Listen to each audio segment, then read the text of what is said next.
Bueno, buenas tardes. Arrancamos ya con una pregunta, por lo que se ve. Marcos.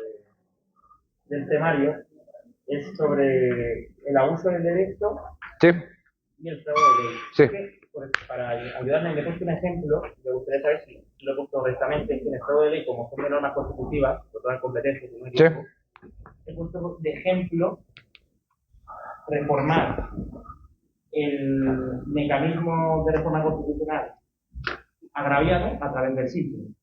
¿Eso sería un fraude de ley? No, porque ahí directamente lo que estás haciendo es usar otro mecanismo al mecanismo previsto. Eso no sería ni fraude de ley ni abuso de ley. O sea, lo que estarías haciendo es incumpliendo las normas procedimentales. No sería, ¿qué sería por ejemplo? Una violación del derecho. Vale, no sería ninguna de las. Yo lo que diría es que para que tengas un fraude de ley, lo que tienes que tener es que se cumplen las normas procedimentales. O sea, al nivel de las reglas, estás cumpliendo con las reglas procedimentales. Lo que pasa es que el principio que justifica esas razones, esas reglas procedimentales, las razones que justifican esas reglas procedimentales, sí te las estás saltando, esos principios que están justificando las reglas procedimentales. Por ejemplo, puesto así de una manera tonta, lo mismo que si eliminases los procedimientos democráticos mediante procedimientos democráticos. Ahí sí. ¿Sí? Eso sería un fraude. Sí. ¿Algo más? Vale, pues seguimos con la tercera de nuestras propiedades de las normas. El otro día vimos validez, hoy seguimos con aplicabilidad.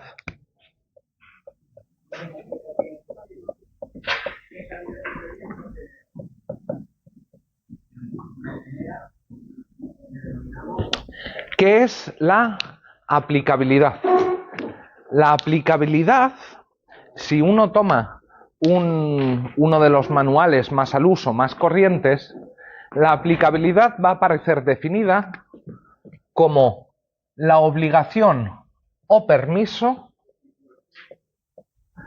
de los jueces para aplicar normas.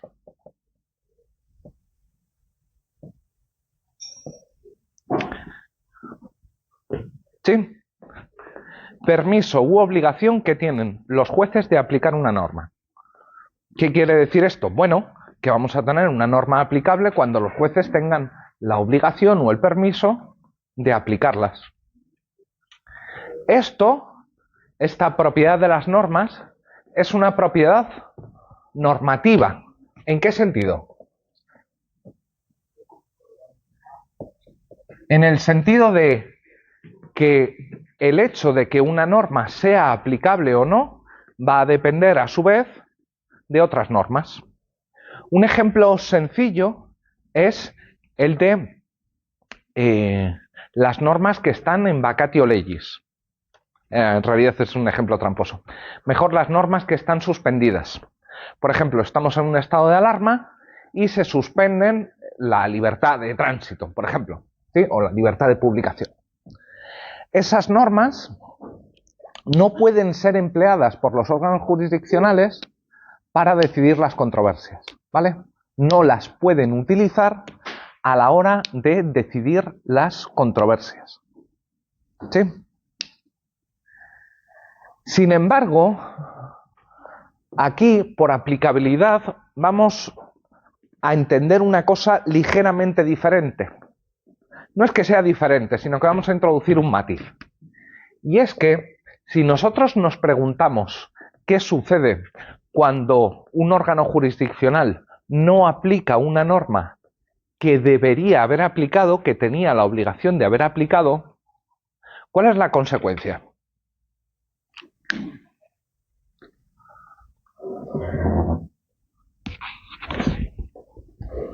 ¿Qué pasa si un juez no aplica las normas que tiene que aplicar? La congruencia normalmente se entiende respecto de lo que se piden lo que piden las partes, y no sé si necesariamente, a lo mejor las partes se equivocan y piden la aplicación de una norma que no es la que corresponde. entonces si él sabe que debe aplicar otra norma y no aplica, eso es que está norma justa sabiendo. Bueno, hay un caso o unos pocos casos en los que es prevaricación, constituye prevaricación, que es decidir los casos en grave desconocimiento del derecho o hacerlo mal a sabiendas. Y en estos casos la consecuencia de la prevaricación, ¿cuál es? Es una sanción, ¿sí? Lo que pasa es que si vamos a ver todos aquellos casos en los que se aplica una norma que no era aquella aplicable al caso, si vamos a ver todos esos casos, podemos comprobar que la sanción es algo muy poco habitual. Es raro que se condene a los jueces por prevaricación, muy, muy raro. Pero si tú llegas al Tribunal Supremo y dices, oiga, que es que el Tribunal Superior de Justicia me ha aplicado una norma que no era, ¿qué es lo que va a pasar con la sentencia del Tribunal Superior de Justicia si tienes razón? Claro, la anulará. Y si es que la anulará, entonces la consecuencia habitual no es la sanción, sino una invalidez. Y si es una invalidez, nosotros sabemos que no puede ser ni obligatorio ni permitido, porque las normas cuyo no seguimiento pueden generar una invalidez son normas. Si tienes una norma que si te saltas produce una invalidez, ¿qué tipo de norma va a ser?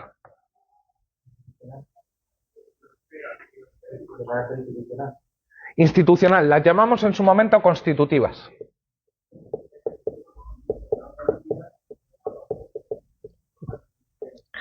Pero si las normas sobre la aplicabilidad de otras normas son normas constitutivas, ¿cuál es el contenido de las normas sobre la aplicabilidad de otras normas?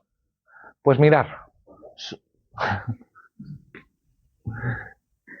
Si las normas acerca de la aplicabilidad de otras normas son normas constitutivas, ¿por qué, Pablo? Porque si te las saltas, la consecuencia es la invalidez y no la sanción. ¿Bien? ¿Cuál va a ser el contenido de una norma sobre la aplicabilidad? Pues una norma sobre la aplicabilidad de otras normas no es nada más y nada menos que una norma sobre la competencia de los jueces. O si preferís, es un límite a la competencia de los jueces. ¿Para qué son competentes los jueces? Para resolver las controversias. Para resolver las controversias con base en el derecho aplicable. Así que la aplicabilidad de una norma o de la norma que están aplicando los jueces constituye una condición para que esa sentencia sea válida. ¿Sí? Imaginaros que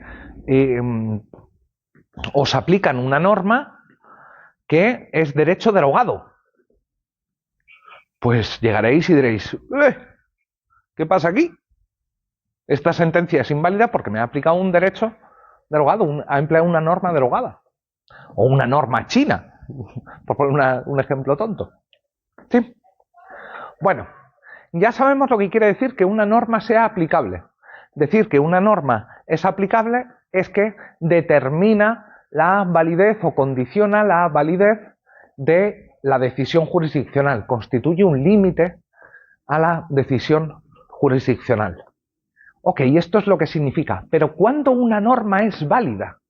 Perdón, ¿cuándo una norma es aplicable? Disculpad que hoy estoy con lapsus menti. ¿Cuándo una norma es aplicable?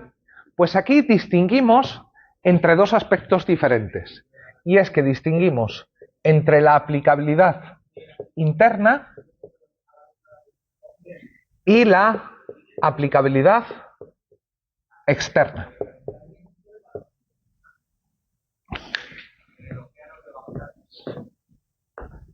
Bueno, ¿cuándo una norma es internamente aplicable? Pongamos, por ejemplo, que el día del examen digo prohibido usar boli rojo. Bajo pena, yo qué sé. de menos un punto. ¿Sí? ¿Cuándo esta norma va a ser internamente aplicable? Cuando en la realidad se dé el supuesto de hecho de la norma. ¿Cuál es el supuesto de hecho de la norma? ¿No? ¿Sabes? El comportamiento regulado. El comportamiento regulado es usar bolígrafo rojo. ¿Vale? Usar boli rojo. Una norma va a ser internamente aplicable cuando se dé en los hechos, en la realidad, el supuesto de hecho previsto en la norma. ¿Sí? ¿Esto bien?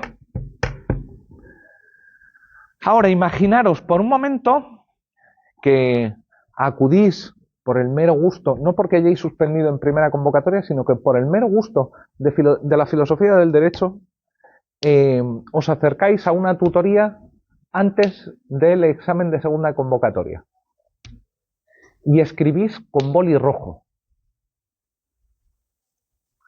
¿Alguien diría que le puedo bajar la nota a alguien por tomar apuntes con boli rojo? Sería muy raro, ¿no?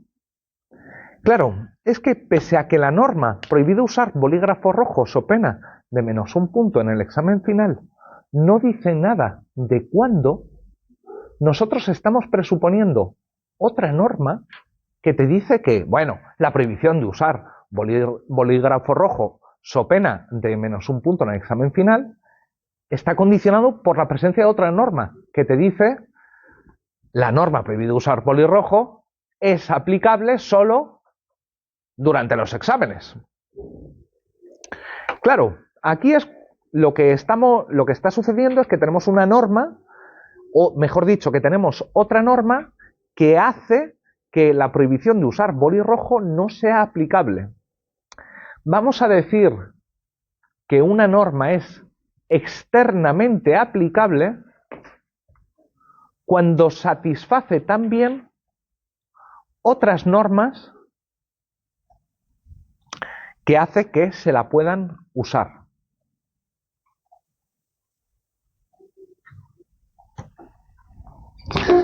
En este caso, tendríamos la norma que dice la prohibición se refiere a los exámenes. ¿Sí?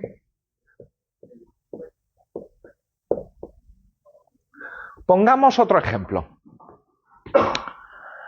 Pongamos que tenemos la norma N1, según la cual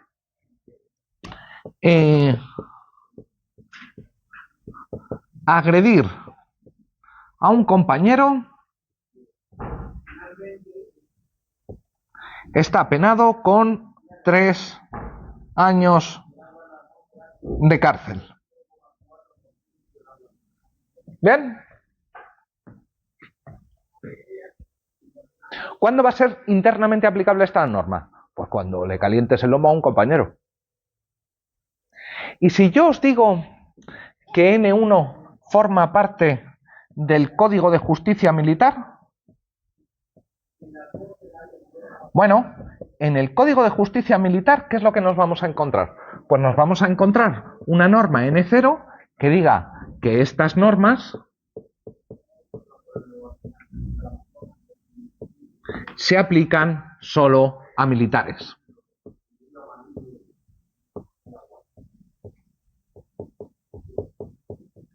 Aunque N1 no dice nada sobre los militares, N0 te está diciendo que la aplicación de N1 está condicionada ¿a qué? Al cumplimiento de N0, a que se trate de personal militar. ¿Sí? Una norma va a ser internamente aplicable simplemente cuando se dé el supuesto de hecho de esa norma, cuando se den en los hechos el antecedente de la norma, y una norma va a ser externamente aplicable cuando se den el resto de condiciones normativas acerca o necesarias para su aplicación. Entonces la que se ha aplicado externamente es N1. Claro, sí, sí.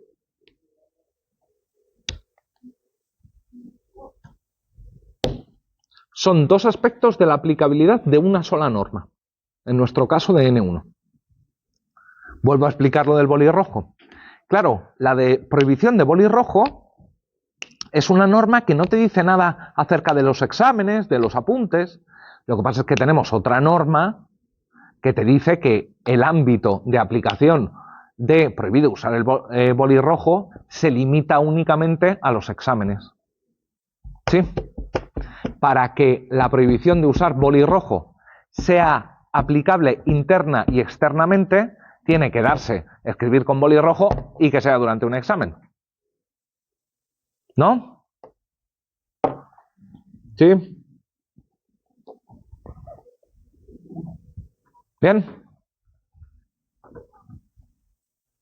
Venga. Vamos para allá. Alguien podría decir, bueno, pero esto no es una innecesaria duplicidad de conceptos. Si tenemos ya el concepto de validez, ¿para qué queremos el concepto de aplicabilidad? ¿Qué pasa? ¿Que los jueces tienen que aplicar normas inválidas?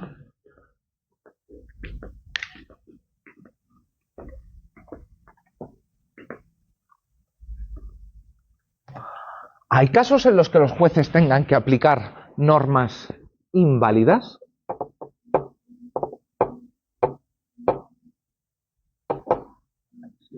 No se comete un delito en un día y se enjuicia en 2 años y en 2 años debe cambiar.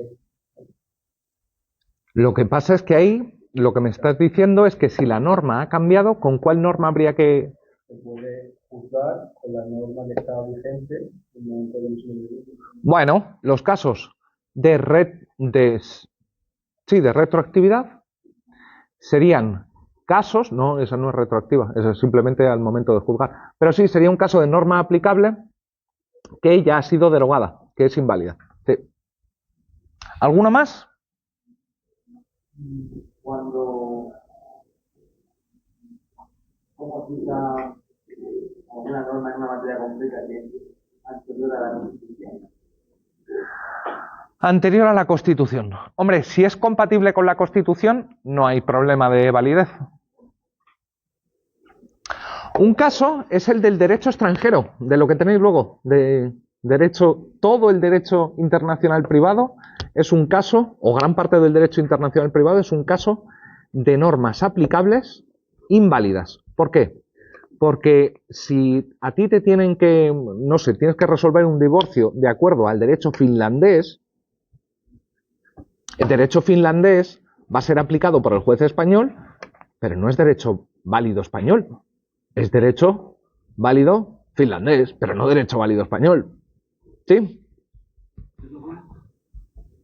Normal que vaya un poco relajado, pero como continuación a lo que ha dicho el compañero Juan, digamos que si en un momento dado si hay una norma nueva, de la comisión anterior, en este caso me imagino que se dará voluntad al reo de elegir si es más favorable la buena o la anterior. No está claro que se dé a elegir al reo, porque, mirad, hay casos en los que puedes encontrarte con problemas de norma penal más favorable, de cuál es, o sea, que la posterior sea más favorable, pero cuando una es más favorable que la otra no siempre es fácil de determinar.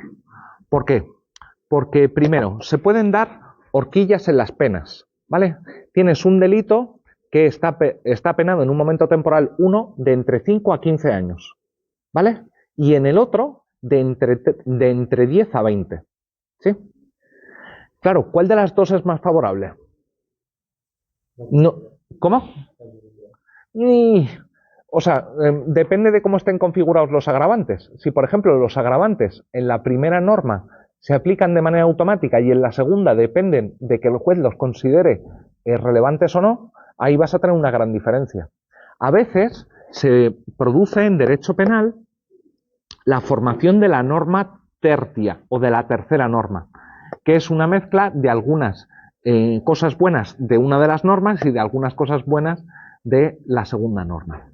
Así que determinar cuál de las dos es más favorable no está del todo claro. O ponte que esas son las penas, pero en uno tienes tercer grado y en el otro no. O en uno cabe posibilidad de revisión de la pena y en la otra no.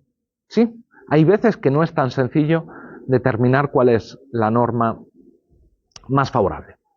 Pero a nosotros nos interesaban casos de invalidez aplicable. Y hemos visto el derecho extranjero, puede ser casos de ultraactividad y de retroactividad, eso lo veremos ahora en un ratito. Y ahora quiero que recordemos algún caso de validez con normas inaplicables, normas válidas no aplicables. Ya os he dado yo un ejemplo, de hecho os he dado dos. Normas válidas no aplicables. No, a lo mejor que una norma es válida no se puede aplicar hasta una determinada edad. ¿Hasta una determinada edad? Por ejemplo, de mayor edad. No, lo que pasa es que eso ya está previsto en la norma. Esos que están levantando la mano, Isra. Sí, pero ahí, ¿cómo decir? Bueno, que sería válida no aplicable. Sí, tienes razón. No, pero yo estoy pensando en normas que son internamente aplicables, válidas, pero externamente inaplicables. No, es aplicable en todos los casos. Venga, que está fácil. Una norma suspendida. Una norma suspendida, porque estamos en un estado de alarma, sitio o excepción. Claro, ¿se derogan esos artículos de la Constitución? ¿Dejan de ser normas válidas? No, pero son normas no aplicables. Eso es en lo que consiste el estado de alarma. ¿Sí? ¿Más casos? Ya el de excepción y el de juicio. No. Más casos. Válida, inaplicable. Si pones una norma en vacatio legis, esa norma está creada en un momento determinado, es válida, pero al estar en vacatio legis no es aplicable. ¿Sí? En el caso, no sé si será válido o no, una norma es válida y la va posponiendo su validez en determinados periodos. En determinados ciclos, esa fecha válida. No, lo que pasa es que lo que haremos será dividir la validez de la norma y diremos que hay partes, hay un subconjunto de normas válidas y un subconjunto de normas inválidas. ¿Sí? El derecho de la Unión Europea ¿es derecho válido en España? Los reglamentos son directamente aplicables. ¿Significa eso, el hecho de que sean directamente aplicables significa que son válidos? Sí. Cuidado, ¿los reglamentos son objeto de transposición? Pero vayamos por partes. Los reglamentos no son objeto de transposición. Si no son objeto de transposición, entonces no han sido creadas de conformidad a lo previsto en el derecho español. Por tanto, son normas inválidas, aplicables, pero inválidas, porque no han sido creadas de conformidad con el procedimiento español. Las directivas que no han sido transpuestas, esas, de nuevo, son derecho inválido aplicable.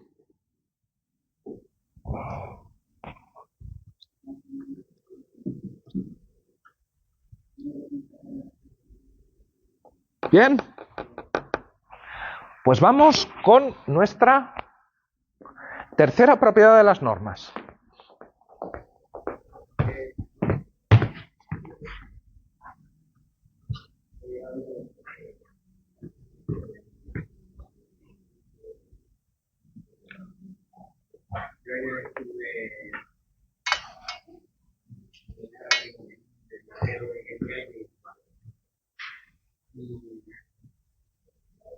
Nuestra tercera propiedad de las normas va a ser la vigencia. Pero cuidado, que vigencia tiene dos significados, al menos dos significados, muy diferentes. El primero de ellos es una propiedad normativa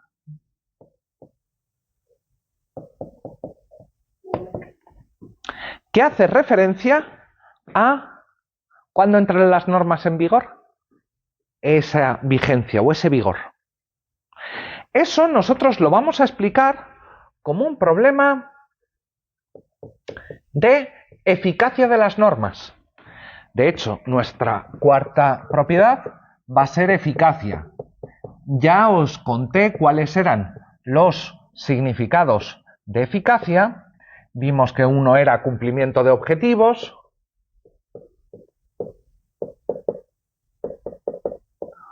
otro que se ha usado por los jueces, y el último era genera efectos jurídicos. ¿Vale?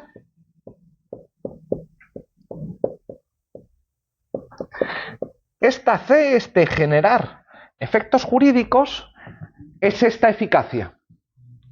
Aquí hay sinonimia entre 2A y 3D, ¿vale? Hacen referencia a lo mismo. Por eso nosotros vamos a reservar la expresión vigencia para referirnos no a una propiedad normativa de las normas, sino a una propiedad empírica.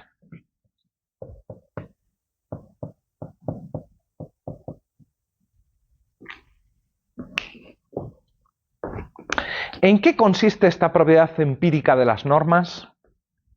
Mirar, había un autor, se murió hace mucho,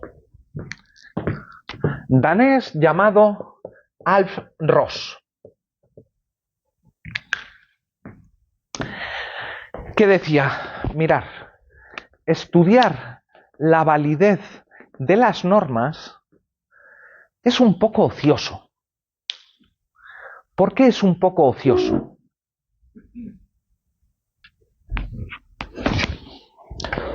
¿Os ha pasado ya alguna vez que algún abogado os llegue y os diga, va, en la facultad en realidad no se aprende nada? Cuando sales, cuando has acabado la carrera, no tienes ni la más mínima idea de cómo funciona el derecho. ¿Os lo han dicho ya? ¿Sí? Bueno, esto que dice este abogado senior puede ser una cosa así solo de cascarrabias, o de pensar que hay un conocimiento que no te explican, que es el conocimiento sobre cómo presentar recursos, sobre este tipo de cosas. Qué bueno, ahí se le puede dar un poquito de razón, una moderada razón. Pero hay una segunda forma de entenderlo, más radical, menos agradable, menos simpática, que sí, esa sí hay que tomársela en serio.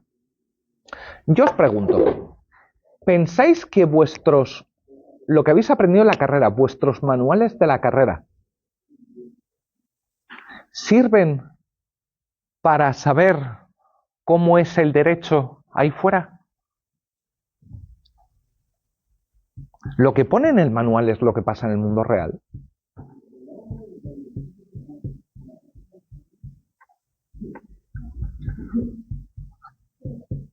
O sea, lo que os cuentan en trabajo es cómo están decidiendo realmente los tribunales. Porque si no es lo que están decidiendo realmente los tribunales, ¿para qué mierda sirve? Te dicen, no, es que la interpretación correcta del Código del Trabajo. Me da igual. Yo lo que quiero saber es qué normas van a aplicar los jueces para ganar procesos, para ganar procesos y también para saber cuáles son las consecuencias de mis acciones, que si me despido porque me están haciendo la vida imposible, ¿voy a tener derecho a indemnización? ¿O por el hecho de haberme despedido ya frito? Bueno, lo que quiero es que alguien que me diga qué norma están aplicando los jueces. Y a eso Ross lo llamaba derecho vigente.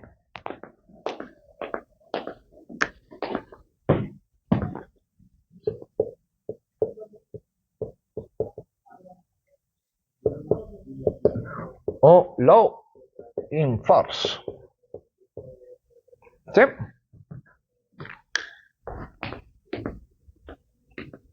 O law in action, también llamado. Y lo definía de la siguiente manera. Te decía, bueno, a nosotros no nos importa tanto lo que ha dicho el legislador o lo que haya podido decir el constituyente. A nosotros lo que nos interesa es las normas que los jueces consideran obligatorias. Normas sentidas como obligatorias.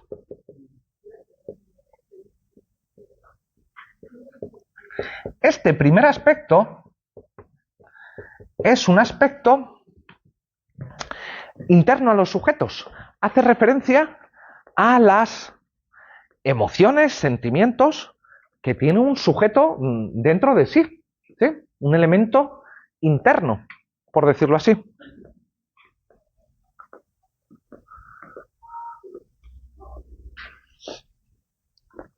Dice, pero claro,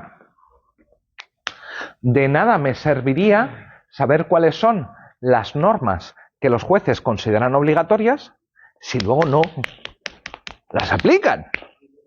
Así que el segundo elemento son normas sentidas como obligatorias, sí, que están dispuestos a aplicar.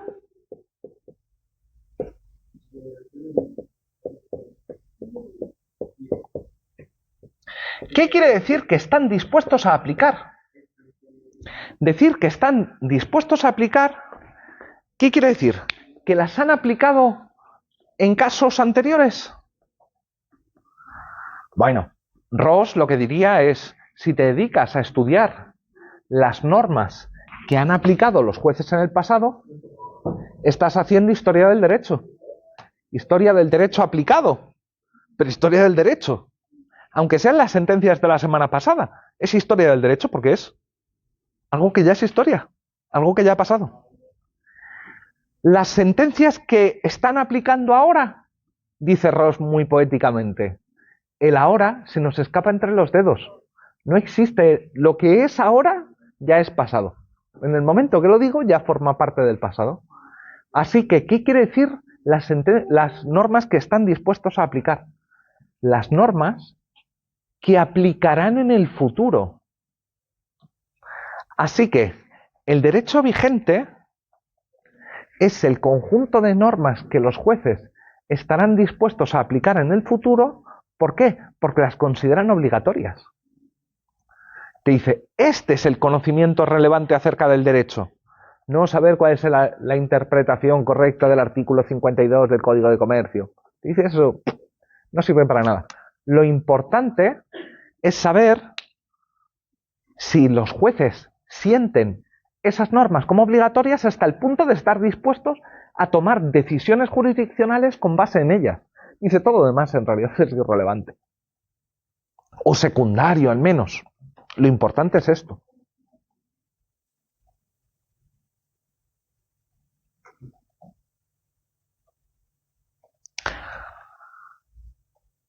¿Es posible que haya normas que sean derecho vigente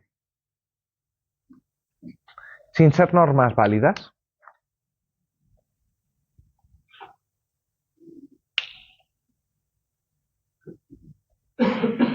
¿Os acordáis de lo que es la construcción jurídica?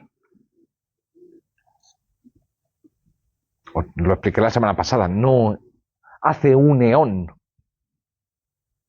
Nosotros vimos que había una diferencia entre normas explícitas y normas implícitas, y que dentro de las implícitas podíamos distinguir entre las normas que son consecuencia lógica de otras normas y las normas que son producto de la construcción jurídica. Y ahí os dije, por ejemplo, las jerarquías axiológicas. Choque entre dos derechos fundamentales, creo una tercera norma para resolver el conflicto. Te digo, eso es una norma que no es producto de la interpretación y que el juez se está inventando.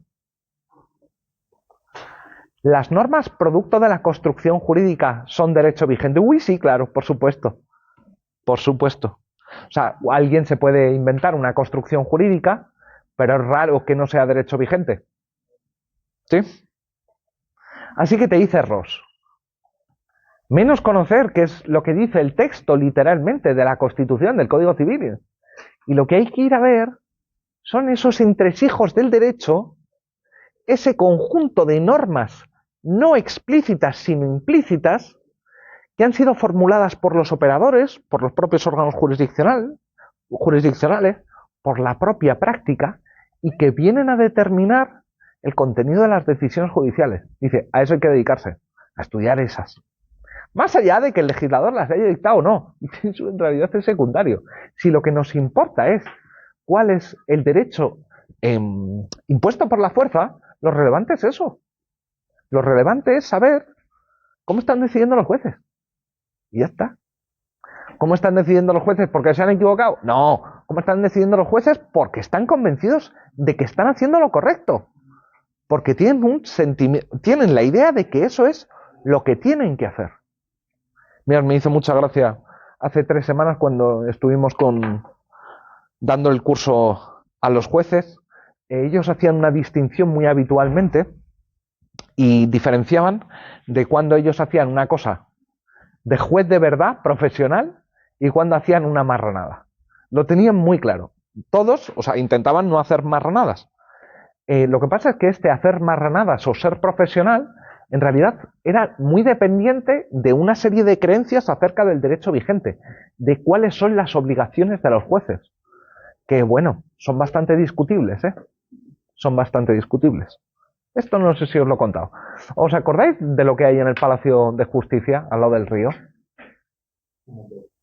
Según entras, en la puerta, hay 2 estatuas. Sí, ¿no? De eso nos acordamos. Sí.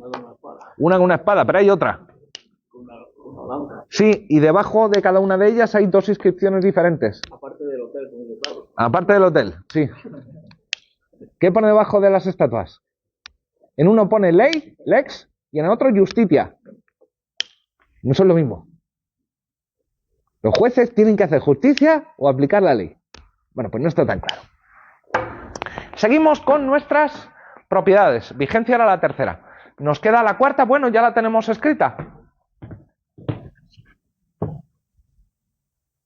¿Qué es eficacia? De eficacia ya sabemos que hay 3 significados. Y el único que nos interesa ahora es el tercero. Los otros 2 ya los vimos. ¿Qué quiere decir que una norma sea eficaz? Que genera efectos jurídicos. ¿Qué quiere decir que genera efectos jurídicos? Que modifica la posición jurídica de determinados sujetos o el estatus normativo de determinadas acciones. ¿Sí?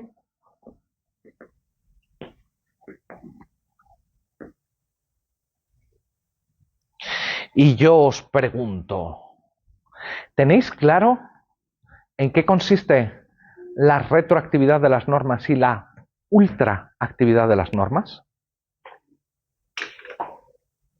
Uy, qué carita. La limitación de su eficacia. La limitación de su eficacia. Empecemos por la ultraactividad.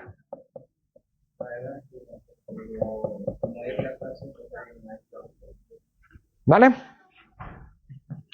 En un momento temporal 1, tenemos una norma N1 que establece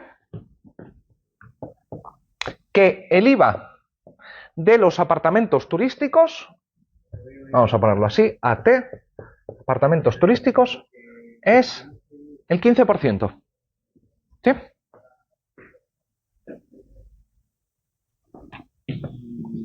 En un momento temporal 2, tenemos una norma N2 que sube este IVA a los apartamentos turísticos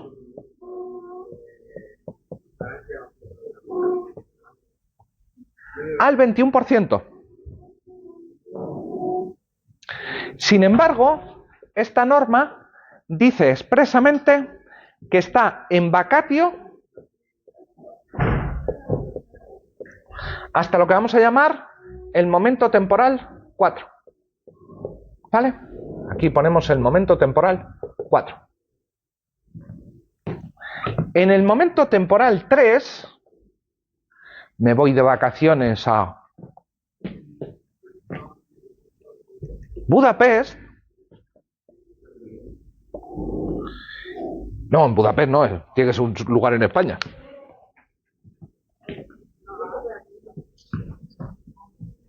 A Logroño, que no lo conozco, y alquilo un apartamento turístico.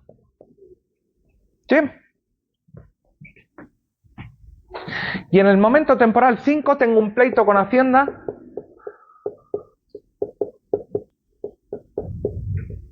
por ese IVA.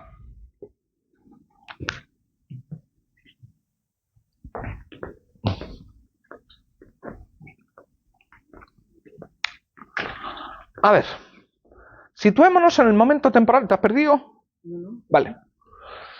Situémonos en el momento temporal 5. ¿Vale? Yo me pregunto, en el momento temporal 5,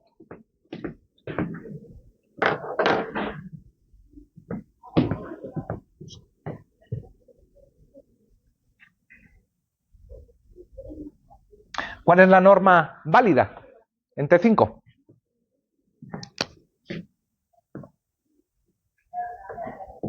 La T4 que era. La T4 es cuando entra... Al lado de la T4. Pero dependiendo del pleito, cuando ha sido al final el pleito. Hombre, ya te lo he dicho, en T3 y el pleito en T5. Pero yo lo que os estoy preguntando es cuál es la norma válida en el momento T5. Entonces la de N2, T2. En T5, válida es N2. ¿Desde cuándo es válida N2, Salvador? Es válida N2 porque ha ocurrido. No, porque, desde. ¿Desde cuándo? Desde entró en vigor la norma 2. ¿Qué significa que sea válida? Que pertenece. ¿Cuándo una norma pertenece? Cuando ha sido creada de conformidad con el procedimiento y no viola normas jerárquicamente superiores. Así que la validez de N2 empieza en el momento de su creación. Así que válida, N2 es válida desde el momento de su creación, desde T2. Si estamos hablando de validez, es desde T2.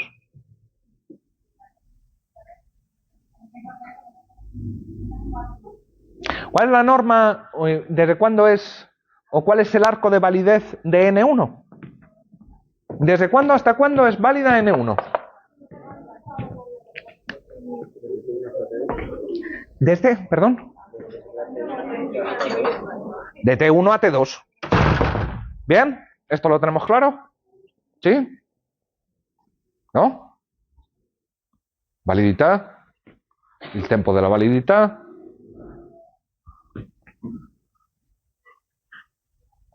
¿Bien? Pregunto, en el momento temporal 5, ¿cuál es la norma aplicable?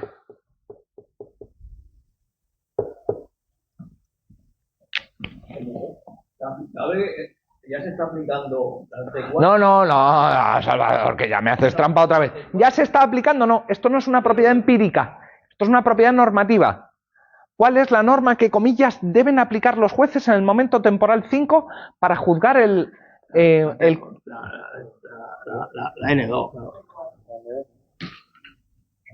T4 es un momento temporal. Yo lo que estoy preguntando es cuál es la norma aplicable.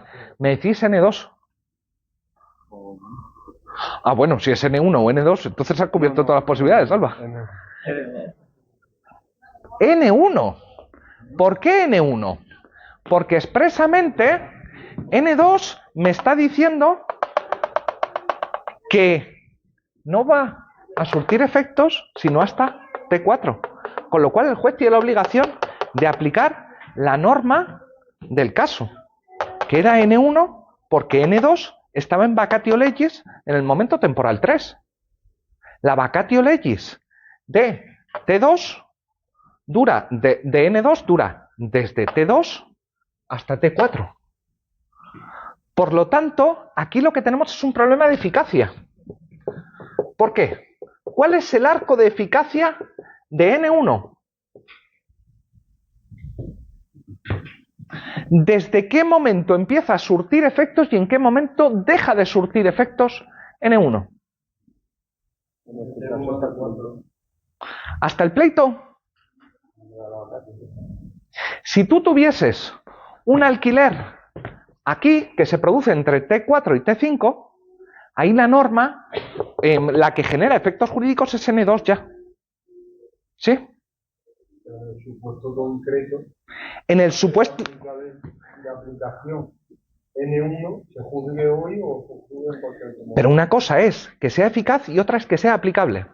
La eficacia de N1 va a venir desde el momento temporal 1 hasta el momento temporal 4, en el que empieza la eficacia de N2. Así que los casos de ultraactividad son casos en el que tenemos una norma aplicable que puede que es inválida, porque daros cuenta que N1 es derogada en el momento T2 por la norma N2, es derecho no válido, es derecho sí aplicable, pero ojo, que al momento de T5, aunque yo tengo que aplicar N1, N1 es ineficaz, porque ya no sigue desplegando efectos. Los efectos los genera entre el tiempo 1, entre T1 y T4. En el momento T5 ya no sigue generando efectos jurídicos. Todos sus efectos jurídicos los ha agotado hasta este momento. Aquí ya no va a crear, a partir de aquí ya no crea nuevas posiciones jurídicas. ¿Sí? Bien. Entonces, resumiendo, la ultraactividad, la norma aplicable es... Los casos de ultraactividad son casos en los que tenemos normas derogadas que siguen desplegando efectos. ¿Esos efectos tienen que llegar hasta el momento del juicio? No. Lo que sí es que va a regular el caso que luego vamos a tener bajo litigio. Esa norma puede haber dejado de surtir efectos, pero seguir siendo aplicable. ¿Sí? El juez tiene la, comillas, obligación de aplicarla. ¿Sus habéis perdido? ¿Todo bien?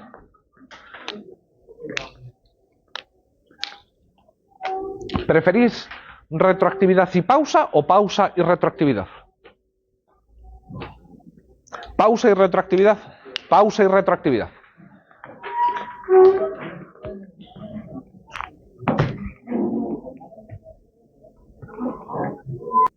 Vamos con la retroactividad. A ver, pongamos que en un momento temporal 1 tenemos la norma N1 que fija el IVA de los tomates, del gas, venga, pongamos el gas, al 21%, ¿vale? Aquí me llega la factura, ¿vale? En el momento temporal 2 me llega la factura. El gobierno con, ¿cómo se llamaba aquello? El plan ibérico, no me acuerdo cómo se llama, dicta una norma temporal 2, la excepción ibérica, que dice que el IVA del gas, no gasta, el IVA del gas se queda al 8% o a lo que sea, ¿sí? Pero te dice algo más. Te dice, esta norma es retroactiva desde T2, desde el momento que a mí me cobran la factura.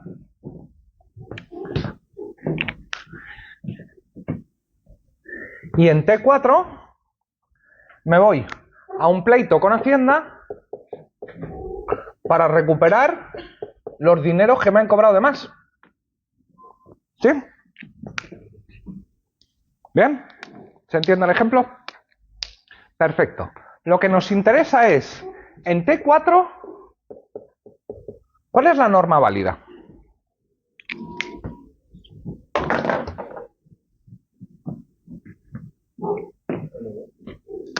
La válida claramente es N2.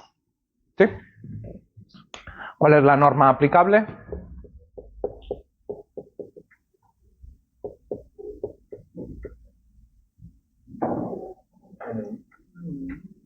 ¿N1 o N2? El pleito se refiere a esta factura, ¿eh?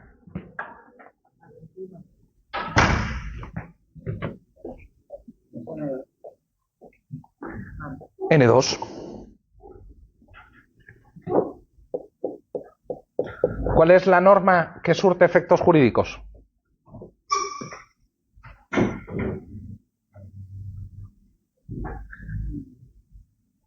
N2.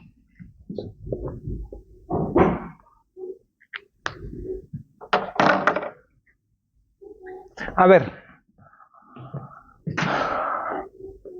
vayámonos al momento temporal 2. En el momento temporal 2, ¿qué norma es válida? Aquí.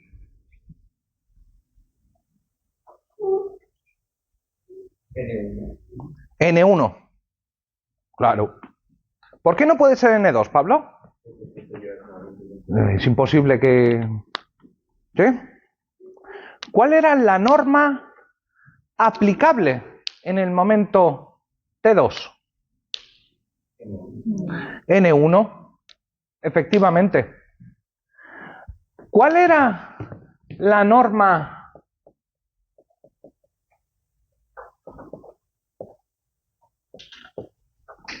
eficaz? Efectivamente, la norma eficaz es N2. Cuando tenemos un caso de retroactividad, tenemos un caso en el que la eficacia de una norma se va por detrás del momento inicial de su validez. ¿Sí? Despliega efectos jurídicos en momentos previos al de su creación.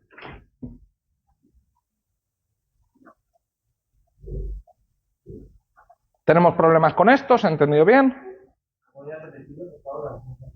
¿La qué? La definición de retroactividad es... Retroactividad. Tenemos un caso de retroactividad toda vez que tenemos una norma eficaz en un momento previo al de su validez.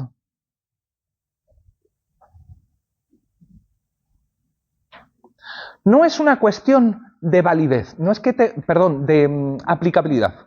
No es que la norma sea aplicable a un momento anterior a su validez, porque si dijésemos que es aplicable a un momento anterior a su validez, tendríamos que decir que los jueces, en un momento temporal 2 en el que N2 no se había creado todavía, tenían por ciencia infusa el conocimiento de N2 y o eso o son capaces de viajar en el tiempo. Y como ni una cosa ni la otra, no podemos decir que sea un problema de aplicabilidad, sino que es un problema de la eficacia, de cuál es el momento en el que genera efectos jurídicos, de a partir de qué momento despliega sus efectos. ¿Bien? ¿Sí? A la de una. Pero en T2 también se aplica la norma N2, ¿no?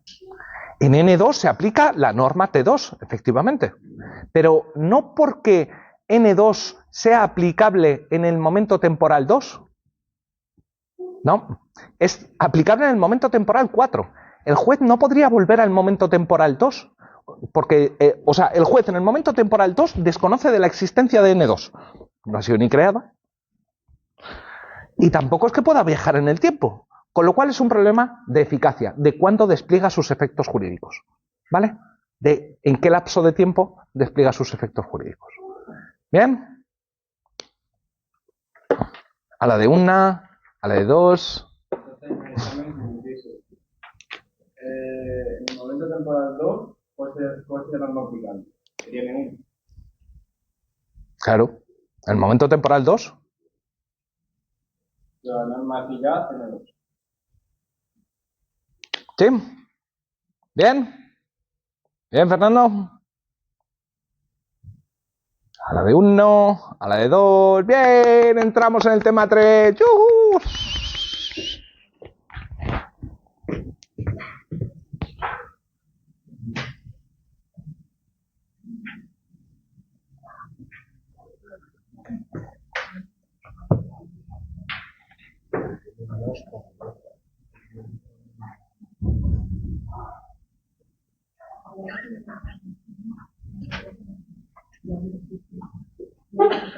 ¿Te has perdido la retroactividad, Salvador? ¿Cómo? Pues no sé si es muy favorable a ti. A ver, empezamos directamente con el punto 3.1, que es justificación interna, justificación externa. A ver, en nuestra cultura jurídica y en la mayoría de la teoría del derecho, es afirmación común que una decisión está justificada cuando está justificada una decisión. ¿Lo ponen los apuntes? ¿No lo pone? Uy, mal esos apuntes.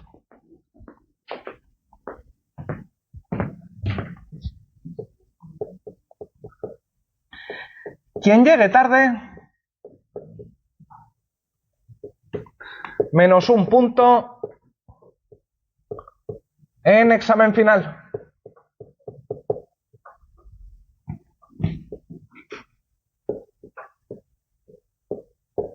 Salvador ha llegado tarde. Luego, las normas retroactivas desfavorables están prohibidas por la Constitución. No aquí. La retroactividad es peligrosísima. Hombre, en el ejemplo que hemos visto en clase era muy favorable. ¿Por qué? Porque era un caso en el que tenías que pagar menos impuestos, te devolvían dinero. ¿Sí? Salvador, menos un punto. Esta decisión, decimos que está justificada. Este es nuestro esquema de decisión judicial justificada. Es una decisión en la que las premisas justifican la conclusión. O dicho de otro modo, si aceptas la corrección de las premisas, no puedes rechazar la conclusión. Sí. Si aceptas las premisas, que quien llegue tarde tiene menos un punto extra en el examen final, y 2, que Salvador ha llegado tarde, si tú aceptas estas dos premisas, no puedes rechazar Salvador menos un punto en el examen final. ¿Por qué? Dale, ¿por qué? Está aceptando la premisa que viene antes. Porque sería ilógico. O sea, si acepto las dos premisas, resultaría irracional rechazar la consecuencia. ¿Por qué? Porque la consecuencia se sigue, y esta es la cosa simpática, de manera necesaria a partir de las premisas. Claro, tú podrías decir, quien llegue tarde menos un punto en el examen final. Salvador ha llegado tarde, Salvador más un punto en el examen final. Hombre, por poder puedes decirlo, claro que sí puedes decirlo. Lo que pasa es que estás cometiendo un error lógico brutal. Lo que tenemos es que a partir de las dos premisas, necesariamente se sigue, lógicamente, se sigue la conclusión. ¿Sí? Bueno, a esta propiedad de la conclusión, de seguirse de manera necesaria a partir de las premisas, a eso lo llamamos justificación interna de la decisión judicial. Diremos que una decisión judicial en sentido amplio, amplísimo, también para el caso de los, ¿cómo se llama? De los órganos administrativos o incluso de los órganos consultivos, diremos que una decisión está internamente justificada cuando la conclusión se sigue de manera necesaria a partir de las premisas. Necesaria, ahí, doble, triple, cuádruple subrayado.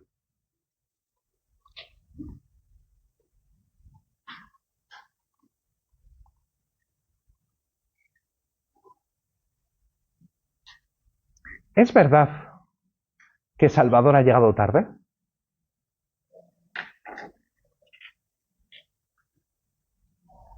Podría decir Salvador. No, porque la clase empieza ahí 10 y has empezado a hablar ahí 8. ¿No he llegado tarde? O alguien podría llegar, o llegar Salvador y decir, oye, ¿de dónde puñeta sale esa regla? Tú, profesor de filosofía del derecho, tienes la competencia para crear una norma que dé menos un punto en el examen final por el hecho de haber llegado tarde a una clase. Alguien podría discutirlo. Claro, es que cada una de las premisas, la premisa de arriba, que llamamos premisa mayor por ser la de arriba, o premisa normativa, que en el fondo es una norma, puede que sea necesario justificarla y que tengamos que dar argumentos y razones en favor de esto. Y puede ser que yo tenga que alegar en un momento determinado, no, mira, los reglamentos universitarios me dan una competencia general para evaluar como yo quiera a los estudiantes. O puedo decir, la Constitución me da derecho de libertad de cátedra. ¿Sí? Puede ser que tenga que justificar la premisa normativa. Y claro, también es posible que haya que justificar la premisa fáctica. ¿Salvador llegó tarde? ¿Alguien más lo vio? ¿O es solo si todos decís que no, Salvador no llegó tarde? ¿Llegó tarde Salvador? Al conjunto... Dime. Perdón, yo de todas formas he puesto aquí que ha llegado tarde Marco. Porque Roberto escribió a mis hijos, y dije, madre, he puesto Marco. Que es cómplice que yo ya vamos a comer algo. Pero es muy hábil, se ha llevado con un reloj y yo Marco este número puedo llevar. Así que he puesto complicidad. Marco, Complicidad. Bien. Al conjunto de argumentos y razones que ofrecemos en favor de cada una de las premisas, de la premisa mayor o premisa normativa y de la premisa menor o premisa fáctica o premisa acerca de los hechos, al conjunto de razones y argumentos que justifican cada una de estas premisas lo llamamos justificación externa. Vamos a decir que una decisión está justificada cuando está internamente justificada y externamente justificada. Es decir, de las premisas se sigue necesariamente la conclusión. Y no solo esto, sino que además las premisas son correctas. ¿Sí?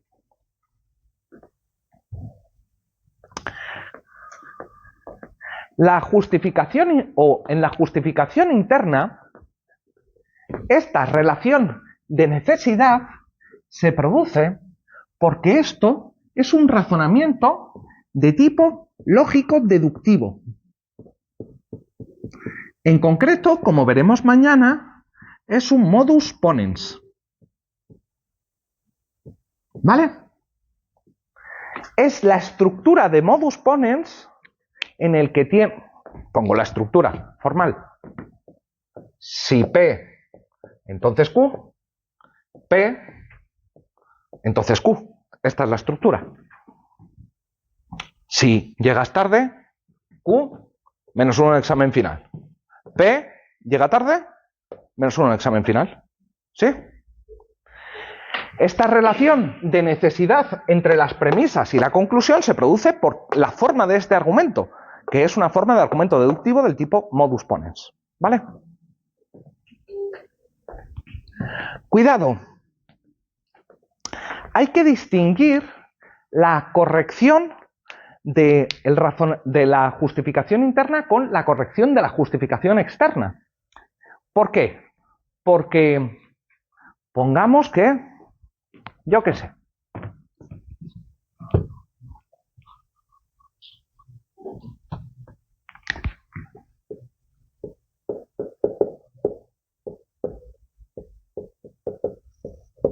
Carolina ha llegado tarde.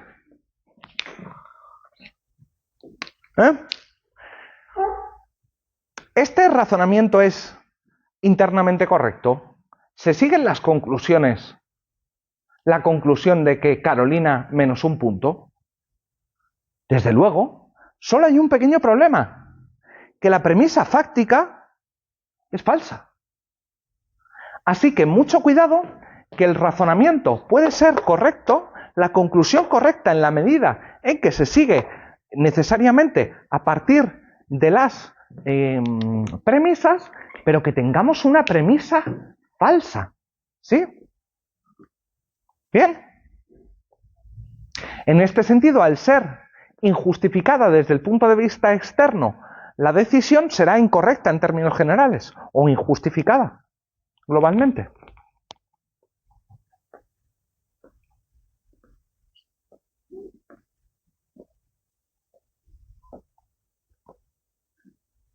Cuidado, en los razonamientos deductivos es todo muy bonito porque de la conclusión se siguen de las premisas se sigue la conclusión. Pero hay que tener cuidado porque puedo tener un argumento, un razonamiento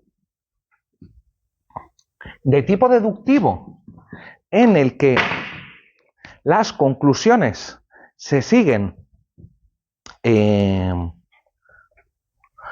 de las premisas, la conclusión es correcta y es además verdadera, siendo las premisas falsas.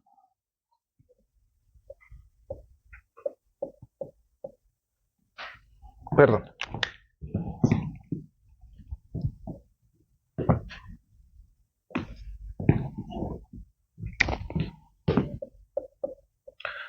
Todos los eslovenos son europeos.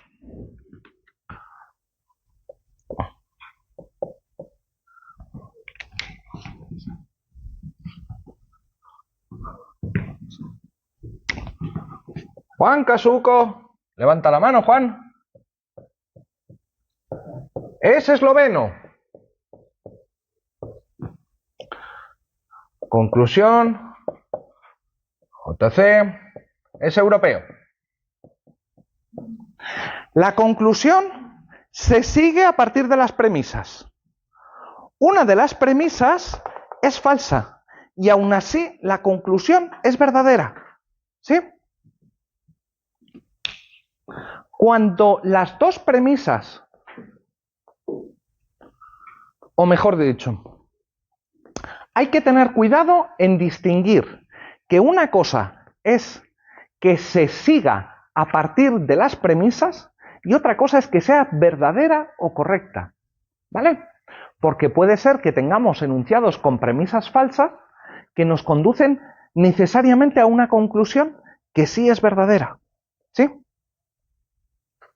Bueno, no os mareo demasiado con esta parte. Pero entonces diríamos que tenemos una conclusión injustificada. No, la conclusión está perfectamente justificada porque se sigue a partir de las premisas. Lo que diremos es que la conclusión puede que esté externamente injustificada. ¿Vale? Externamente injustificada. ¿Por qué? Porque está basado en un enunciado falso.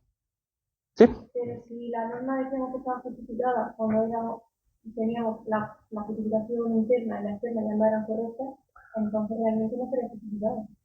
No estaría justificada. ¿Por qué? Ahí me he perdido.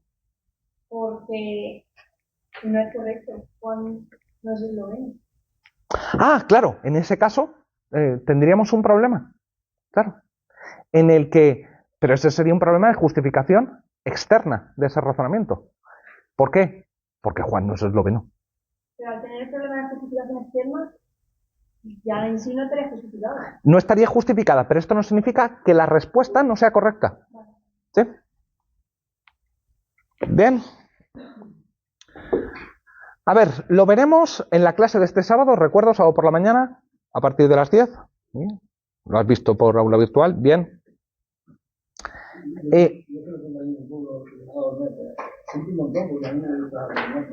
Hostia. Bueno. Vale. En esa clase veremos que la justificación externa de la premisa fáctica o sobre los hechos es una justificación acerca de la verdad de Carolina ha llegado tarde, Salvador ha llegado tarde, Juan Casuco es esloveno. ¿Sí? Ahí de lo que se trata es de ofrecer argumentos y razones en favor de que un enunciado es verdadero. ¿Sí? Pero, ¿y es la justificación externa de la premisa normativa? ¿Qué es lo que tenemos que probar ahí? ¿Qué es lo que tenemos que justificar?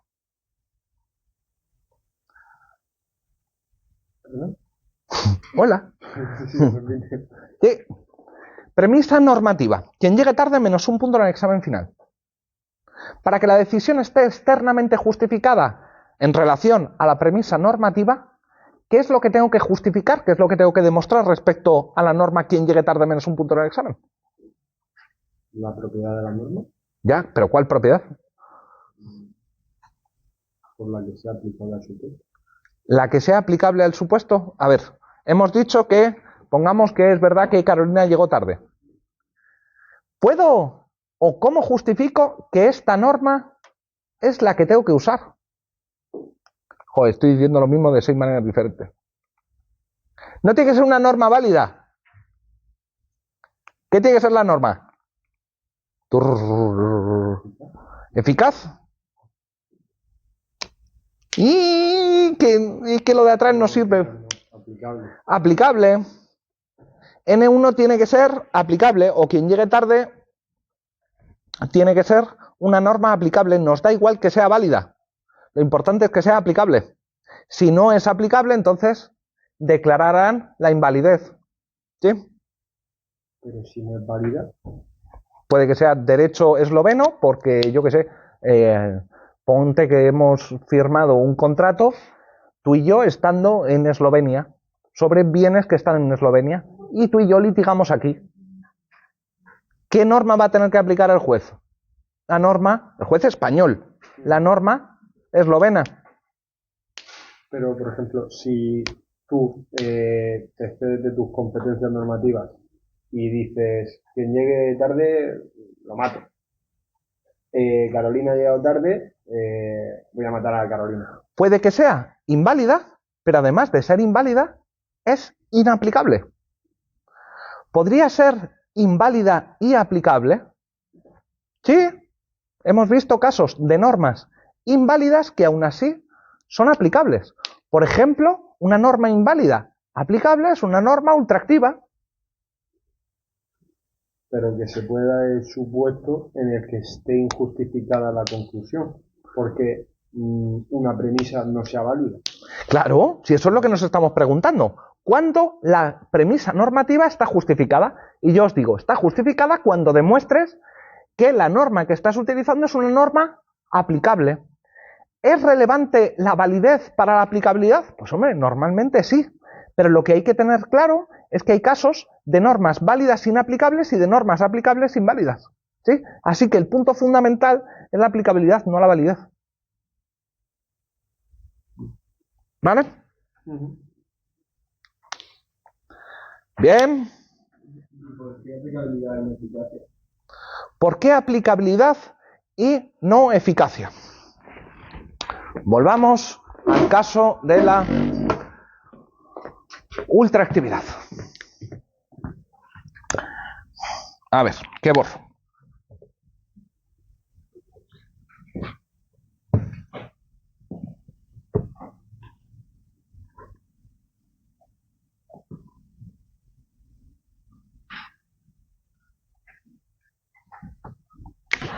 Momento temporal 1, norma N1, ¿qué era lo que decía la norma N1?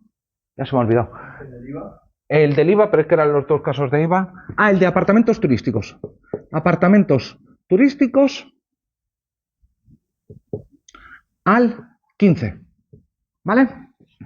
En el momento temporal 2 tenemos la norma N2 de apartamentos turísticos al 21. Pero que esta tenía una vacatio hasta T4. En el momento temporal 3 firmo el contrato. Momento temporal 4 es N2 en vigor y en T5 litigio.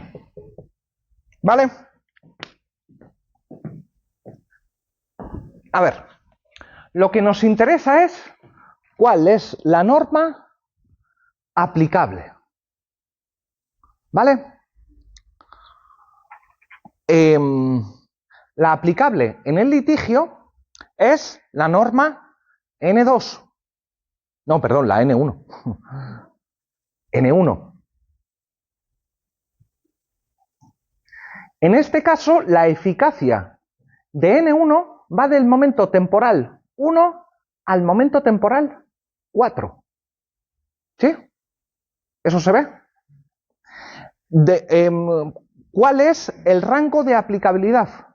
El rango de aplicabilidad de N1 va desde el momento T1 hasta el momento T5. Mientras que su eficacia de N1 va de T1 a T4. Así que en el momento temporal 5, lo que nos interesa es la aplicabilidad, no necesariamente la eficacia. Digamos que en el momento temporal 4, N1 ya ha realizado ha surtido todos los efectos que tenía que surtir. Ha regulado todas las posiciones jurídicas que tenía que regular. Todos de aquellos contratos firmados entre T1 y T4. ¿Bien? Muy bien, ¿no? ¿Te veía con cara de duda? ¿No? ¿Puedes repetir en este caso la aplicabilidad? Sí. ¿De cuándo a cuándo va la aplicabilidad de N1? A ver, N1 es aplicable, en principio, como no sabemos nada más, es aplicable desde el momento en que se creó, ¿vale? Desde T1. ¿A qué situaciones afecta? ¿Cuál es el rango de eficacia? Entre T1 y T4. ¿Por qué? Porque en T4 empieza la eficacia de N2. Pero claro, puede ser que un litigio se juzgue en un momento temporal posterior a T4. Claro, puede ser que el litigio surja en T5, pero verse sobre una cuestión que ha sucedido entre el momento T1 y T4. Por eso, la norma va a ser aplicable a un momento o a ese rango de tiempo. O puede ser aplicable en un momento posterior a ese rango de tiempo. ¿Sí? ¿Bien? Vale. Vamos para adelante. Tenemos claro qué es la justificación interna, qué es la justificación externa. Sabemos que la justificación interna es que se siga necesariamente la conclusión a partir de las premisas. Justificación externa, cuando nos referimos a la premisa normativa, estamos hablando de aplicabilidad. Cuando nos referimos a la premisa fáctica, aunque lo discutiremos el sábado, nos estamos refiriendo a la verdad del enunciado que aparece como premisa fáctica o sobre los hechos. ¿Bien? Muy bien. Punto 3.2. Enunciados subsuntivos. ¿Vale?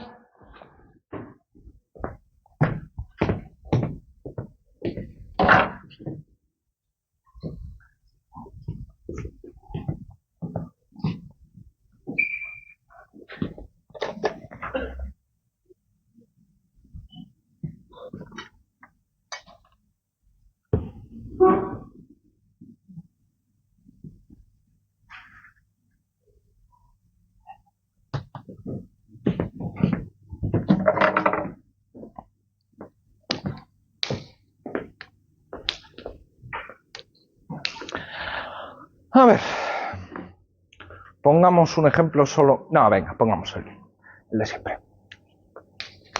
Quedo con Salva. ¿Sí? Viene a mi despacho y para preguntar unas dudas, yo tengo una máquina de café en el despacho, que funciona como el culo, no os la aconsejo para nada. Pero yo, que soy alguien muy amable, Salva en un momento determinado sale porque tiene que hacer una llamada, le había puesto un sobrecillo de azúcar y le he hecho el sobrecillo de azúcar en el café. ¿Sí? Un gesto así como de amabilidad. Lo que yo no sé es que Salva es diabético y le da un perrengue ahí mismo, le da un ataque y palo yo. No os riáis porque el mundo, la realidad supera con creces la ficción. Si empezáis a mirar actualidad jurisprudencial, penal y de derecho de daños, me río yo de la cabeza de cualquier guionista de cine gore, O sea, muchísimo peor, muchísimo peor. La pregunta, ¿he matado a Salva? ¿Eso cuenta como un caso de matar a alguien?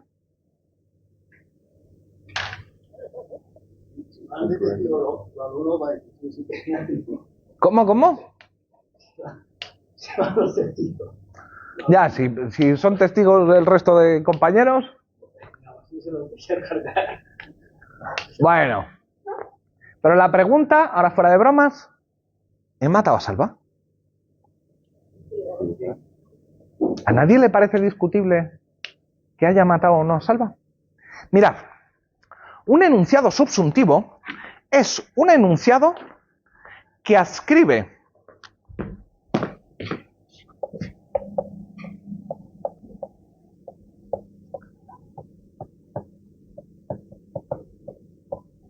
en una categoría o supuesto de hecho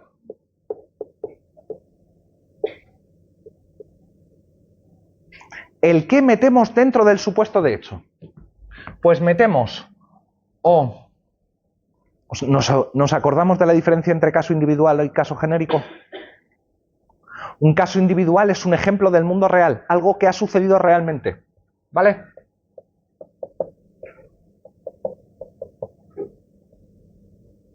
Y un caso genérico es la descripción de un tipo de acción, ¿vale? ¿Un magnicidio qué es? Un magnicidio es matar a un jefe de Estado, ¿vale? El caso del asesinato de Lincoln es un caso individual de magnicidio, ¿vale? Un enunciado subsuntivo es el que coge un caso individual o un caso genérico y lo subsume, lo mete dentro, lo adscribe dentro de una categoría más amplia o otro supuesto de hecho.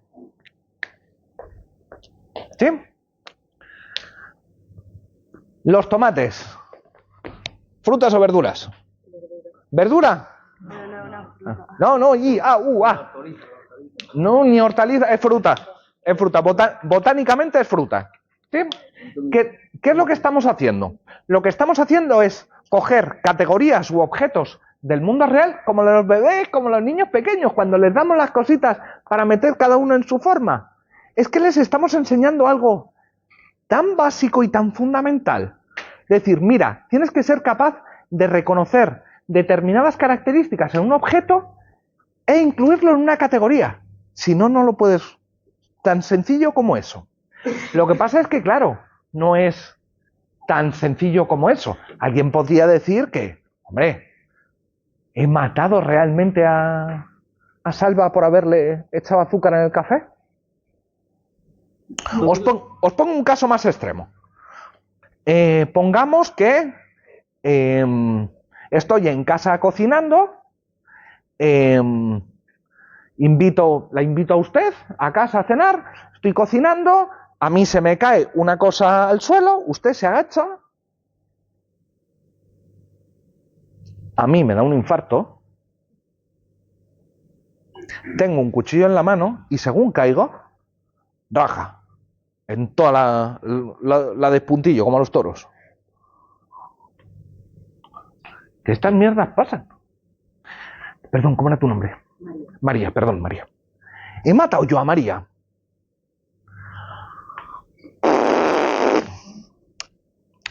Este caso se ha dado bastante con gente que se ha muerto, especialmente profesionales del volante, que se han muerto al volante.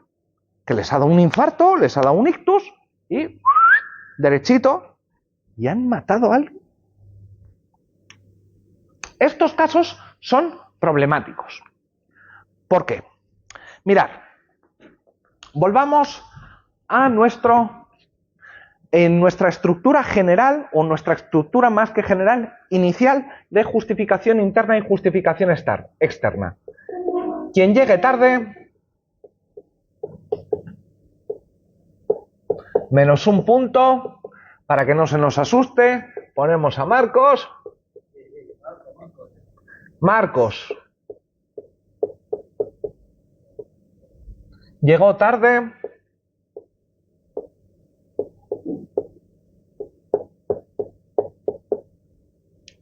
Marcos menos un punto.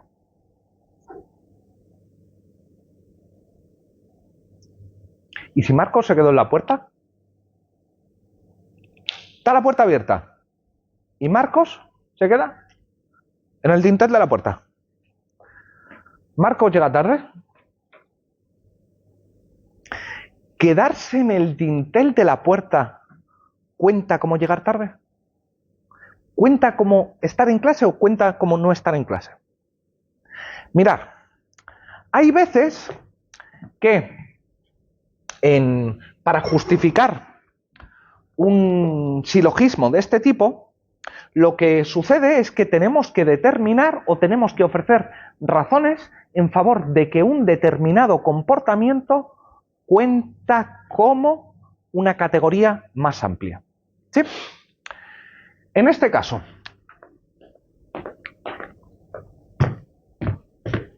este razonamiento no estaría suficientemente justificado, porque si estamos diciendo que Marcos llegó tarde porque se quedó en el dintel de la puerta, o alguien me dice que las razones por las que quedarse en el dintel de la puerta es llegar tarde, o si no, consideraré que esta decisión no está externamente justificada.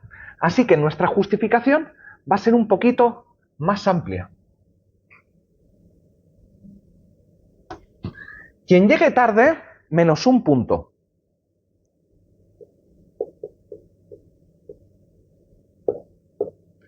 Quedarse en el dintel de la puerta cuenta como llegar tarde.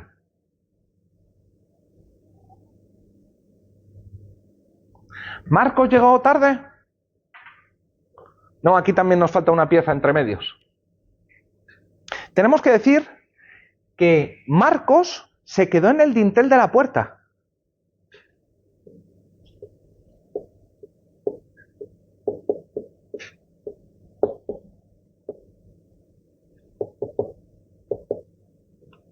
Pregunta tonta.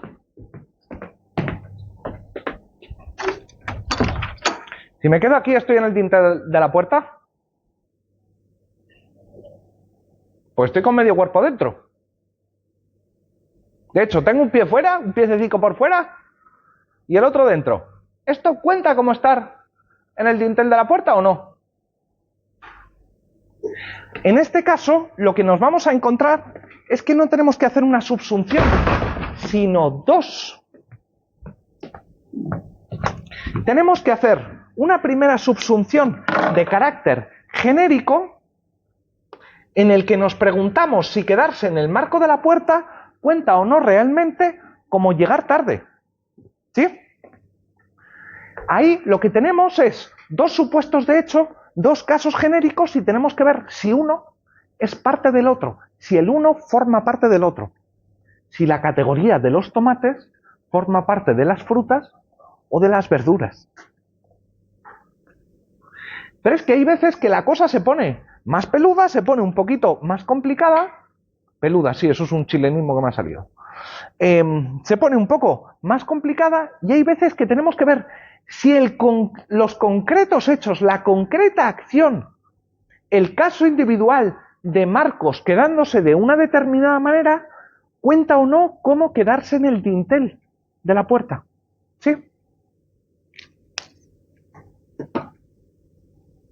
Yo les digo, prohibido consumir drogas durante el examen. ¿Sí? Y ¿cómo era Alejandro? Entre Marcos y Alejandro veo un bote de Monster, una lata de Monster. ¿El Monster cuenta como droga? Situación de subsunción genérica. Y digo, bueno, Alejandro está tomando droga porque está tomando Monster. Y alguien podría decir, uy, espera que el hecho de tener Monster encima de la mesa no cuenta como beber o no cuenta como tomar algo. Lo está teniendo encima de la mesa. ¿Sí? Así que, para que un razonamiento esté completamente justificado, hay casos en los que vamos a tener que hacer una doble subsunción. En primer lugar, ver si una subsunción genérica en el sentido de si la categoría de hechos que parece que han ocurrido encajan con las del supuesto de hecho. Pero también puede que sea necesaria una subsunción individual para ver si la concreta acción de Alejandro cuenta como el tipo de acción que estábamos presentando, como tomar droga. ¿Sí? ¿Por qué os cuento esto? Porque muchas veces esto es problemático. ¿Por qué es problemático? Mirad, cuando yo tengo que hacer la subsunción, cuando tengo que meter una categoría dentro de otra categoría o un concreto caso individual dentro de una categoría, ¿qué es lo que estoy haciendo en el fondo? Si lo analizamos desde un punto de vista analítico, ¿qué es tomar drogas?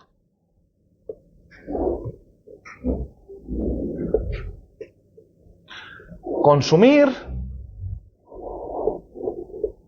sustancias con efecto psicotrópico.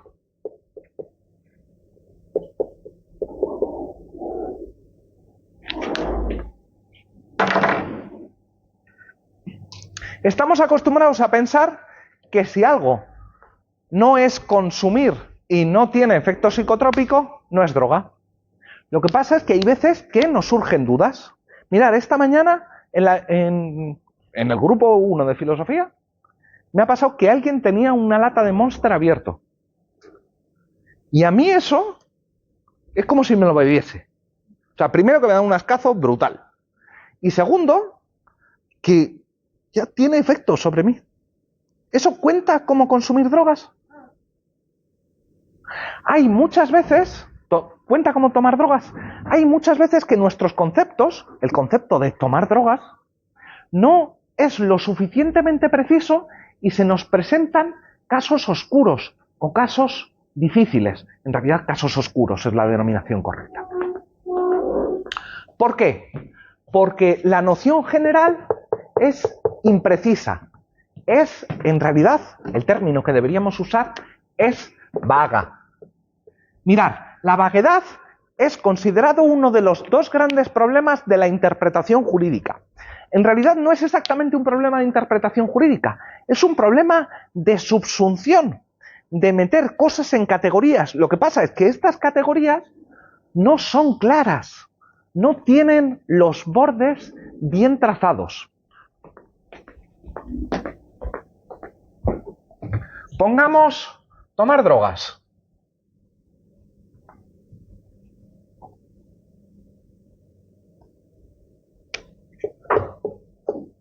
Tomar drogas.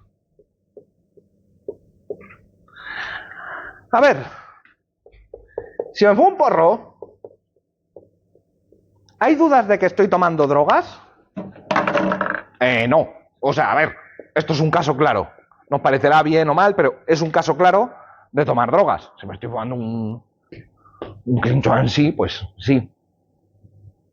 Si estoy bebiendo agua mineral sin gas, es también un caso claro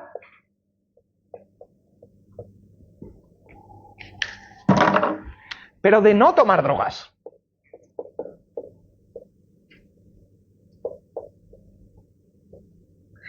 ¿El problema cuál es? El problema es que la frontera entre estas dos cosas tiene casos intermedios o casos oscuros. Si me tomo un clorazepam, ¿es tomar drogas?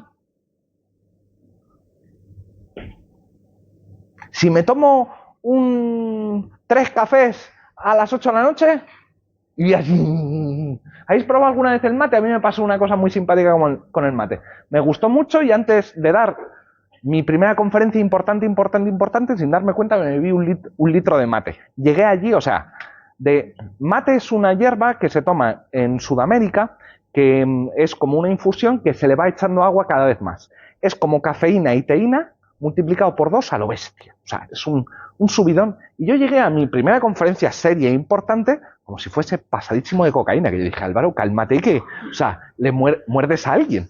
O sea, de estas se te ha ido... Vamos a tranquilizarnos. ¿Cuenta eso como tomar drogas? Dado que la noción de tomar drogas en realidad no es tan precisa como pensamos, se nos producen estos casos intermedios o casos oscuros, o casos dudosos. ¿Sí? Para que una decisión esté completamente justificada, vamos a tener que, bueno, hay casos en los que nadie va a discutir si algo forma parte de una categoría o no, pero hay otros muchos en los que sí. Cuando sea necesaria esta justificación, lo que vamos a tener que decir es que, mira, estas dos características, las dos características que definen a la propiedad, al caso genérico, al supuesto de hecho, como lo queráis llamar, se cumplen en mi caso. ¿Sí? Hay que decir, no, mira, este es un caso de consumo y es un caso de consumo de psicotrópicos. ¿Sí? ¿Bien ahí? Os cuento una cosita pequeñita sobre razonamientos deductivos, inductivos y abductivos, es decir, el punto 3.3 del temario.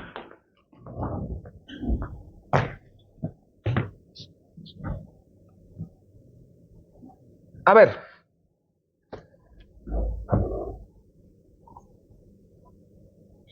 Nosotros ya sabemos lo que es un razonamiento de tipo deductivo. ¿Qué es un razonamiento de tipo deductivo? Un razonamiento de tipo deductivo es aquel en el que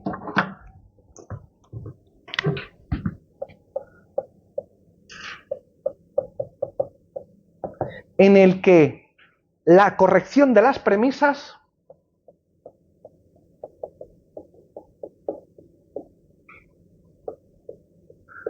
garantiza la corrección de la conclusión.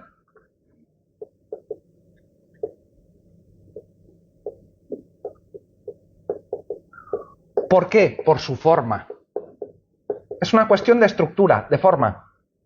Es la forma del razonamiento.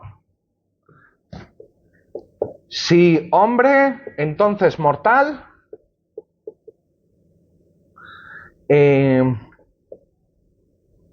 Álvaro hombre.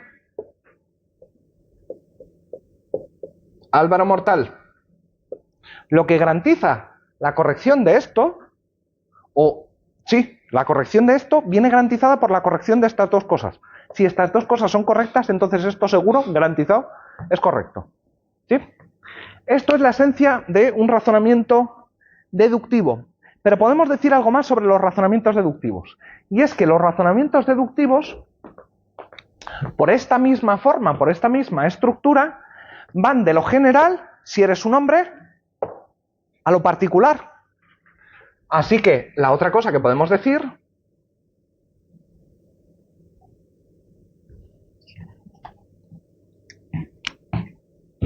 es que son razonamientos que parten de lo general y van a lo particular. Es más, su conclusión también es particular. ¿Vale? Os pido 2 minutos y os prometo que termino. Mirad, la EMET sacó, al parecer, hace un mes una especie de test, jueguecito, para ver si la gente estaba entendiendo los pronósticos del tiempo. Y enseñó un simbolito en el que ponía el signo de lluvia y 60%. Y le preguntó a la gente, ¿sabe lo que significa esto? Las respuestas eran de lo más variadas. ¿Alguien tiene pinta de saber qué es lo que significa eso? ¿Qué significa eso? No.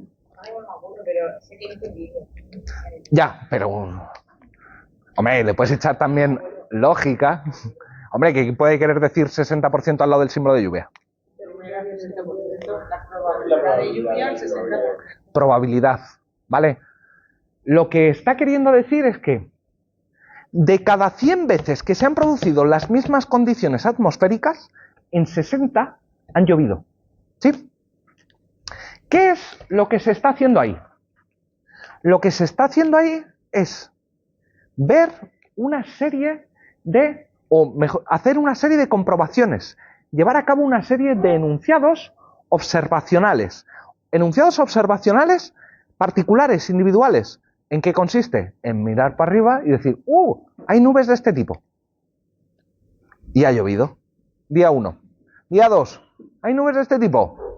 Y ha llovido. Día 3, día 4, día 5, día 6, día 7.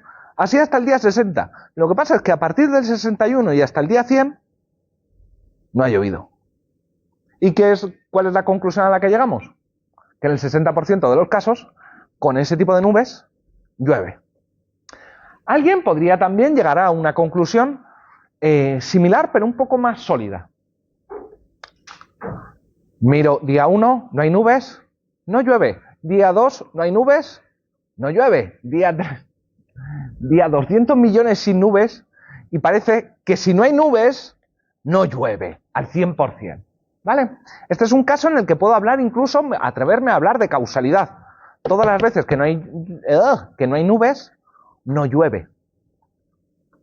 Nuestro conocimiento de carácter científico es un conocimiento que construimos así. Es un conocimiento que construimos a base de observar todos los días el mismo puñetero evento y registrar que el día 1 no llueve, el día 2 tampoco, el día 3, y así infinitamente. Lo que pasa es que a partir de ahí, nosotros, ¿os acordáis la semana pasada cuando os hablé, o la anterior cuando os hablé de normas técnicas, y os dije que las normas técnicas presuponían enunciados anancásticos verdaderos, enunciados que describían una relación de causalidad entre dos eventos? Y a eso lo llamamos también ley científica o ley natural en un momento determinado. Lo que hacemos mediante razonamientos inductivos es formular las leyes científicas. Claro. A partir de enunciados observacionales, llegamos a una conclusión de carácter general. Los días que no hay nubes, no llueve.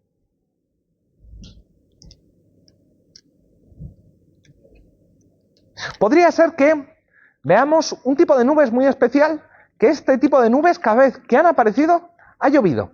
Y decimos, todas las veces que aparecen las nubes altas en forma de no sé qué, llueve, todo. No ha habido ni un fallo. Podemos decir, si aparecen estas nubes, ley científica, llueve. ¿Sabéis qué es lo que pasa? Que llega el día n+1, aparecen ese tipo de ese tipo de nubes, y no llueve. Esto no es que nos demos cuenta ahora, de esto se dio cuenta Aristóteles, que se dio cuenta de que nuestro conocimiento era un poco mierdecillo. ¿Por qué era mierdecillo? Porque se basaba en razonamientos de tipo inductivos, que a partir de enunciados particulares llegábamos a conclusiones de carácter general. Tranquilos que sobre esto vuelvo mañana. Pero me quería que quedase la idea clara de que los enunciados inductivos son los enunciados mediante los que formulamos leyes generales. Kepler, los grandes físicos de la historia, lo que hicieron fue observar, mirar, describir y decir, coño, todas las veces que sucede A, sucede B, ley científica. Los objetos se atraen con la misma fuerza. ¡Tachán! ¿Cómo lo he comprobado? Pues mirando todos los días, que se atraían igual. ¿Sí? Seguimos mañana.